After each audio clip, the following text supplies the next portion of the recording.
ទ្រូងចង់ស្ទាំងគេដើរលេងឡើងពេញភូមិខ្ញុំសំងំតែក្នុងផ្ទាំងចង់ដើរលេងនឹងគេដែរតែគ្មានលុយមករៀនសងកិន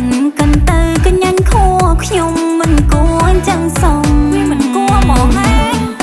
សំតែពេលនេះកំពុងតែជិះម៉ូតូចេះតឹងដឹងគ្នាហើយក៏ពួកយើងស្រែកហោទៅលេងបុណ្យភូមិពួកយើងមកក្រុមរំក៏ដើរលេងសប្បាយពួកយើងមិនដែលសេណូ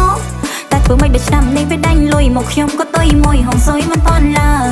ចង់ចេញទៅណាក៏មិនកើតមិនត្រឹមអង្គុយអើតអារម្មណ៍ឡើងចង់ប៉ាងចិត្តឡើងចង់ប៉ាងព្រោះចង់តែដើរលេងទុកខ្លួនសឹងមិនជាប់ពេលលឺសំឡេងភ្លេងវ័យកំពុងសប្បាយកំពុងតែពេញលេងមកជាដាច់លុយចាយហើយដាច់នឹងធំធេងគិតឡើងវិញចង់តែរំថងបារំក្នុងភូមិយើងរំជាមួយចាស់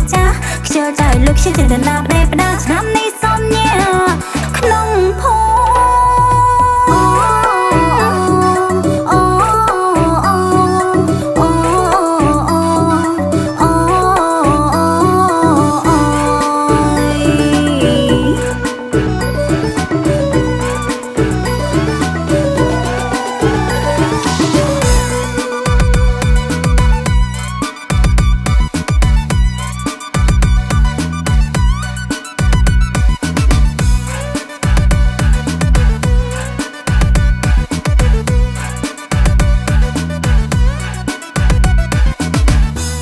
ឆ្នាំនេះខ្ញុំដាច់លុយមកឡើងស្អុយទ្រូងចង់ស្ទាំងគេដើរលេងឡើងពេញភូមិខ្ញុំសង្ងំតែក្នុងផ្ទាំងចង់ដើរលេងនឹងគេដែរតែគ្មានលុយមករៀនសងកិ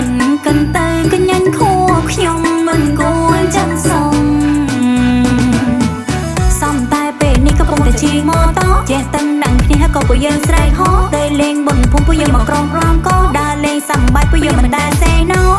តែធ្វើមិនដូចឆ្នាំនេះវាដាច់លុយមកខ្ញុំក៏ទុយមួយហងស៊ុយមិនតន់ឡើង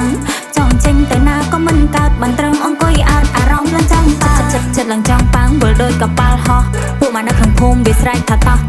ភ្លេងចាក់ហើយកំឡាយអង្គុយសំណោះមើលណក់ក្នុង